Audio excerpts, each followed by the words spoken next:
Hello बच्चों, तो कैसे हो बच्चों। इस वीडियो में सॉल्व करेंगे कक्षा 4 विषय गणित एफएलएन असाइनमेंट 2026 और 27, जो कि हुआ था अपने 27 अगस्त को। ठीक है, 27 अगस्त 2026। इसको सॉल्व करेंगे। कुल प्रश्न है 20, समय रहेगा अपना 60 मिनट का आपको दिया जाएगा। ठीक है, तो हम ये सॉल्व करते हैं। क्या है, सबसे पहले है आकार और संख्याओं में सरल पैटर्न पहचानता है और उनका विस्तार करता है। ठीक है, तो पैटर्न पैटर्न दे रहेगा बच्चों 9, 18, 27, 36। तो खाली जगह का अगला पद कौन सा है। तो देखिए पैटर्न देखो बच्चों, क्या है। 9 का पारा, एक नम बे नंबर 18, 3 नंबर 27, 4 नंबर 36, 5 नंबर कितना आ जाएगा बताओ, 45। 5 नंबर 45, तो इसका आंसर बच्चों हो जाएगा बी। फिर देखिए दूसरा प्रश्न है कि एक सीढ़ी के पायदान पर नीचे से ऊपर की तरफ जाते समय उनकी लंबाई अंगुल में इस प्रकार है, मतलब अंगुल है। सबसे पहले पहले पायदान जो है 38 अंगुल है, फिर 36 अंगुल है, फिर 34, फिर 32, फिर 23। तो अगले पायदान की लंबाई कितने अंगुल होगी। तो देखिए बच्चों देखो 38 से हुआ 36, मतलब -2, दो कम हुआ है। फिर 36 से 34 -2, फिर दो कम हुआ है। 34 से 32 फिर दो कम हुआ है। फिर देखो 32 से 30 फिर दो कम हुआ है। मतलब हर पायदान को आगे बढ़ने पर 2 अंगुल की लंबाई जो है कम हो रही। तो मतलब इससे 30 से आगे कितना हो जाएगा, -2, मतलब 28। क्या हो जाएगा 28, तो इसका आंसर बच्चों सही हो जाएगा ए। क्या हो जाएगा ए। फिर देखिए तीसरा प्रश्न है कि 4, 8, 12, 16, 20, ये एक पैटर्न है, एक संख्या पैटर्न है। ये किस नियम का पालन जो है नहीं करता है, इसमें से कौन सा नियम है जो ये पालन नहीं करता है, ये हमें इस पर काटना है। तो इस संख्या पैटर्न में प्रत्येक अगली संख्या जो है पूर्व संख्या से 4 अधिक है। मतलब जो 4 है उससे आगे कितना है, 8 है, फिर 12 है, फिर 16, मतलब 4 अधिक हो रहा है, मतलब +4 4 सभी में जुड़ रहा है। इसका मतलब ये तो नियम सही है। ठीक है, हमें करना है जो पालन नियम नहीं करता है। फिर बढ़ते हैं। इस पैटर्न में प्रत्येक अगली जो है पूर्व संख्या से 4 कम है, मतलब 4 कम तो नहीं है, अगर ज्यादा है तो ये जो है पालन नहीं करता। फिर आगे बढ़ते हैं। ये संख्या पैटर्न 4 का पा रहा है, हाँ भाई 4 का पैटर्न पा रहा है। फिर ए व सी दोनों, तो ए व सी जो दोनों है, ये डी ऑप्शन, वो जो है नियम का पालन करते हैं। हमें पूछा है पालन नहीं करता है, तो इसका आंसर बच्चों क्या होगा, बी होगा। ठीक है बच्चों, बढ़ते हैं चौथा प्रश्न। वंदना जमीन पर पहले कुछ बिंदु मिलाकर उनसे इस प्रकार जो है रंगोली बना रही है। ये रंगोली बना रही है। अगली आकृति बनाने के लिए उसे कितने बिंदु बनाने होंगे। तो सबसे पहले देखिए बच्चों, इसने एक रंगोली बनाई जिसके अंदर बिंदु देखो 1, 2, 3, 4 और 5, मतलब इस आकृति में बिंदु कितने हैं बच्चों, 5। फिर अगली बंदे देखो, ये हो गए 1, 2, 3, 4, 5, तो ये थे। फिर इसमें एक और जोड़ा है, तो 6, 7 और 8।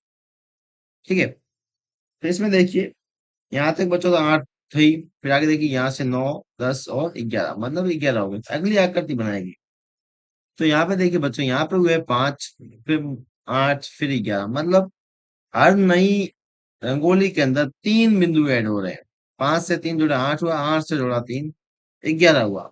अब 11 में अगर 3 जोड़ते हैं बच्चों कितना आता है, 14 आता है। कितना आता है, 14 आता है। अपना आंसर सही हो जाएगा बच्चों डी, मतलब अगली रंगोली के अंदर कितने बिंदु होंगे, 14 होंगे।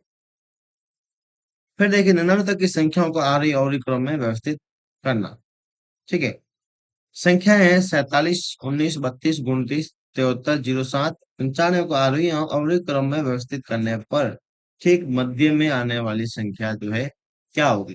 तो देखिए बच्चों, ये संख्याएं कितनी है, 1, 2, 3, 4, 5, 6 और 7 संख्याएं। कितनी है, 7 संख्या।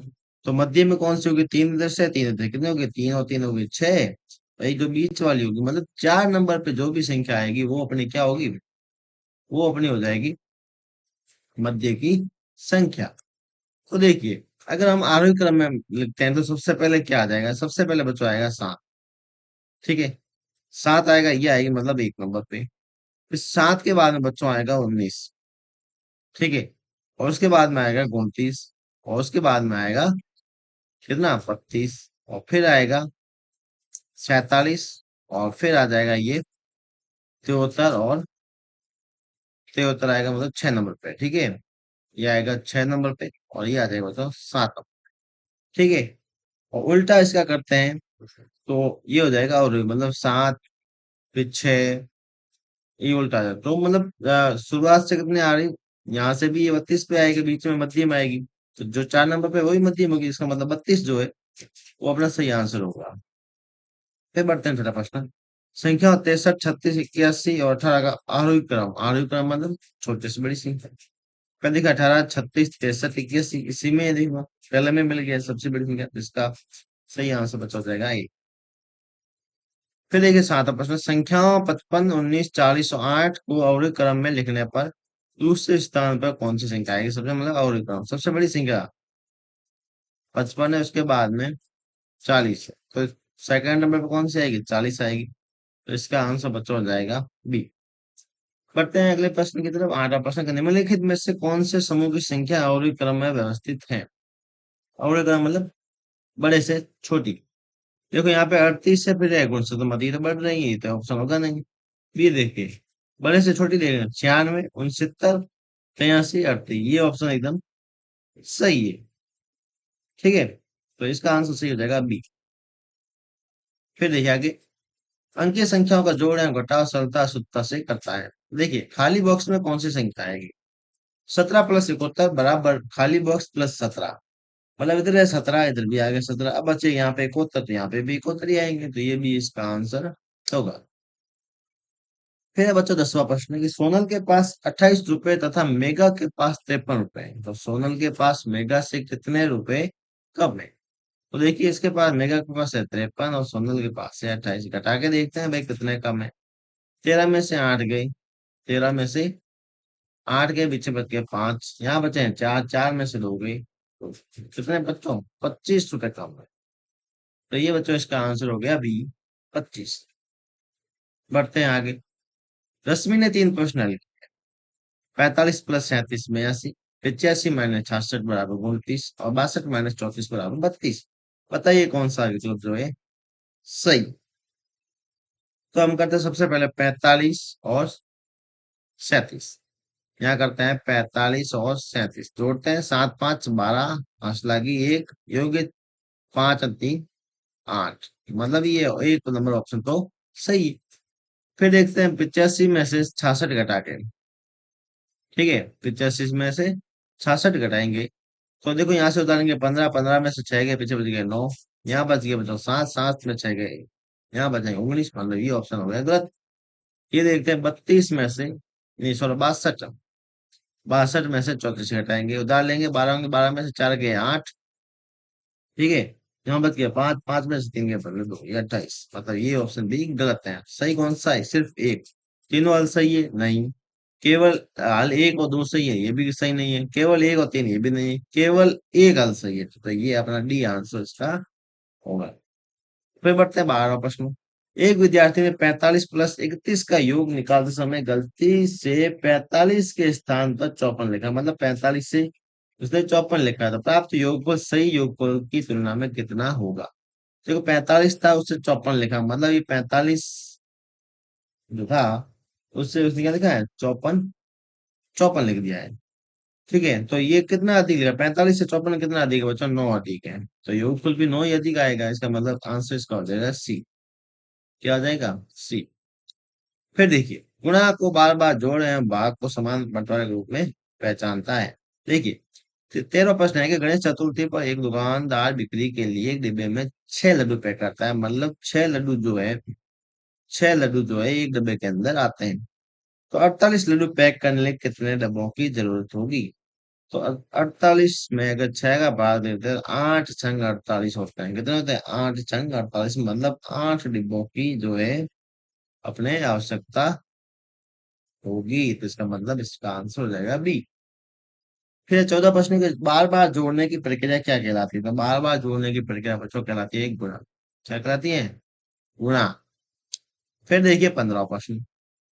5 प्लस 5 प्लस 5, 5 बार 3, मतलब 5 बार क्या 3 आया है? नहीं, ये है कि 3 बार 5 आया है। क्या है? 3 बार जो है 5 आया है, मतलब ये कथन अपना गलत होगा। सेकंड कथन है 5 प्लस 5 प्लस 5 तीनों को जोड़ते 15 आता है, और 5 को अगर 3 से गुणा करें तो वो भी अपना आंसर क्या 15 आता है। तो मतलब कथन दो जो है वो अपना क्या है, सत्य है। इसका आंसर हो जाएगा बच्चों बी। बढ़ते हैं अगले प्रश्न कि एक बाग में 6 पंक्तियां, कितने बच्चों 6 पंक्तियां, प्रत्येक पंक्ति में 8 पेड़, तो बाग में कुल कितने पेड़ होंगे। एक मतलब पंक्तियां कितनी है 6, एक में है 8, तो 6 में हो जाएगा बच्चों 8 छंग 48, 8 छंग 48, इसका आंसर बच्चों हो जाएगा डी। बढ़ते हैं आगे, 100 तक की मुद्रा का उपयोग करके सरल लेन देन करना। दी गई मूल्य सूची के आधार पर माधव को प्रत्येक प्रकार के दो दो पौधे खरीदने के लिए कुल कितने रुपए चाहिए। सबसे पहले देखो नीम के हैं, अगर 2 पौधे लेते हैं तो अपने रुपए होते हैं 14, कितना 14। 10 के अगर भाव के अगर 2 पौधे लेते हैं तो इसके हो जाएंगे बच्चों 20 रुपए, कितने। फिर इसके लेंगे दो, इसके हो जाएंगे बच्चों 16 रुपए, और इसके अगर दो लेंगे इसके हो जाएंगे बच्चों 10 रुपए। तो जोड़ करते हैं तो 4 6 10, ठीक है। फिर आंसर लगेगी 1 2 3 4 5 6, कितने रुपए हो जाएंगे 60 रुपए। तो इसका आंसर बच्चों हो जाएगा बी। बढ़ते हैं 18 प्रश्न। हरमीत व राघव ने मेले में 60 60 रुपए वाला एक खिलौना खरीदा, मतलब 60 60 रुपए वाला, दोनों ने बराबर रुपए का खिलौना खरीदा। हार्मिन ने 5 5 के सिक्के तथा राघव ने 2 2 के सिक्के दिए, तो किसने ज्यादा संख्या में सिक्के दिए और कितने दिए। ऑप्शन है हार्मित ने 12 दिए। अगर 12 वो देता है और 5 5 की, तो 12 5 60 होता है, तो हार्मित का ये हो गया, उसने 12 सिक्के दिए। अगर राघव 30 सिक्के देता है, उसने 2 2 के दिए थे, और 60 रुपए का ना, तो 30 होंगे। ठीक है, हार्मित ने 18, ये गलत होगा, ये भी गलत होगा, ठीक है। अब इसने कहा कि इसने मतलब ज्यादा संख्या में थे, ज्यादा तो भाई राघव ने दी, क्योंकि 2 रुपए के थे, तो जाहिर है कि भाई 2 रुपए के ज्यादा ही सिक्के होंगे। ठीक है, तो ये हो जाए इसका आंसर डी का। 1900 प्रश्न देखिए बच्चों कि बाजार में किस मूल्य का सिक्का प्रचलन में नहीं है। तो हम जानते हैं 5 का भी सिक्का होता है, 2 का भी होता है, 1 बार का होता है, लेकिन 3 का कभी अपना सिक्का प्रचलन में अपने बाजार के अंदर नहीं है, तो इसका आंसर बच्चा हो जाएगा बी। 20वां प्रश्न है कि दुकानदार ने 20 में से 12 का सामान देखकर बच्चे को 9 रुपए वापस किए, तो क्या दुकानदार ने सही पैसे लौटाए। तो भाई 20 में से अगर 12 घटाते हैं, पीछे बच्चे बढ़ते हैं 8। हाँ सही है, नहीं ये भी नहीं है, फिर नहीं 8 रुपए देने सही है थे सिर्फ। तो इसका आंसर बच्चों हो जाएगा बी। तो ये अपना कर दिया है सॉल्यूशन कक्षा 4 विषय गणित, FLN असाइनमेंट।